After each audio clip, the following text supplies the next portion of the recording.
मैंने 9 साल में मैं जब 9 साल की थी तो एक ऐसा वाक़या हुआ कि कुछ लोग मेरे पिताजी के पास आए। हम लोग शोलापुर में थे और वहाँ हमारी कंपनी थी, ड्रामा कंपनी, और वहाँ उनके शोज होते थे मेरे पिताजी के। तो मैं खेल रही थी तो उन्होंने आके कहा कि दीनानाथ राव, हम लोग चाहते हैं कि आपका एक क्लासिकल प्रोग्राम इसी थिएटर में करें। तो बाबा ने कहा ठीक है करो। और वो जाने के बाद मैं बाबा के पास गई। मैंने कहा मैं आपके साथ गाना चाहती हूँ। तो उन्होंने कहा तू क्या गाएगी, तो तू तो इतनी सी है, तुझे आएगा भी नहीं सब गाना। मैंने कहा मैं गाऊंगी जी। तो कहने लगे कौन सा राग गाएगी। तो मैंने कहा खंबावती गाऊंगी जो आप सिखा रहे थे। तो कहने लगे अच्छी बात है। और रात को जो शो था हमारा, तो मेरे पिताजी ने कहा तू पहले गा। तो मैं जाके गाने के लिए बैठी, गाया मैंने, लोगों को बहुत अच्छा लगा। फिर पिताजी आए और वो बैठे, मैं उनके पास बैठी रही। और वो जब गा रहे थे तो मैं उनके गोद में सर रख के सो गई। तो ये मेरा पहला प्रोग्राम था, तब मैं थी 9 साल। और पहला गाना आपका रिकॉर्ड हुआ? पहला गाना रिकॉर्ड हुआ 42 मार्च में। वो ऐसे हुआ कि मराठी पिक्चर थी जी, किती हसाल, और उसका म्यूजिक जो कर रहे थे उनका नाम सदाशिवराव नेवरेकर था। वो मेरे पिताजी के साथ ड्रामा में काम करते थे। तो वो आए, उन्होंने कहा कि एक पिक्चर बन रही है, मैं म्यूजिक कर रहा हूँ, मैं चाहता हूँ तुम्हारी बेटी मेरी पिक्चर में गाए। तो मेरे पिताजी ने कहा कि नहीं, मैं उसको सिनेमा में डालना नहीं चाहता हूँ, मुझे बिल्कुल अच्छा नहीं लगता है, तो तुम ये बात भूल जाओ। तो उसने कहा नहीं नहीं, तुम्हें मेरी दोस्ती का वास्ता है कि तुम प्लीज एक गाना इस लड़की से मुझे गवाने दो। तो फिर मेरे पिताजी ने कहा अच्छा ठीक है।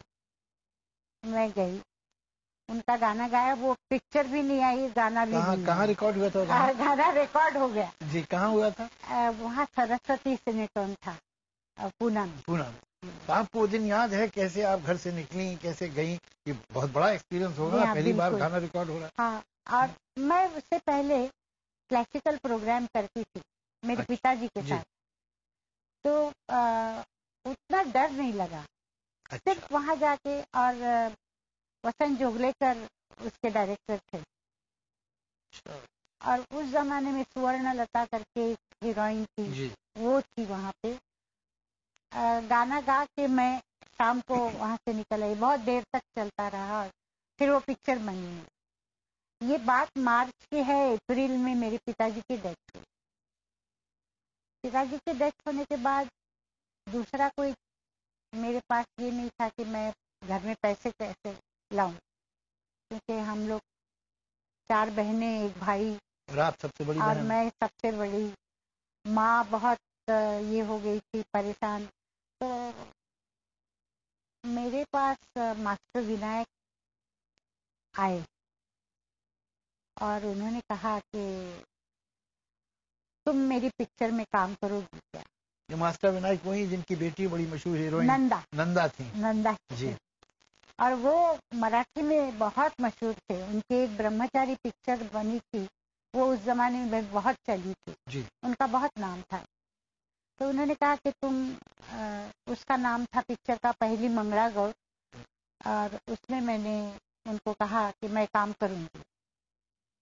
पर उनका कुछ झगड़ा हुआ, मेरा कॉन्ट्रैक्ट साइन हुआ और उन्होंने छोड़ दी कंपनी। वो निकल गए, कोल्हापुर गए और उन्होंने अपनी ही कंपनी शुरू की। और जाते वक्त मुझे कह के गए कि तुम्हारा ये पिक्चर तुम्हारी पूरी हो जाए तो तुम कोल्हापुर आना मेरे पास काम करने के लिए। मैंने कहा ठीक है।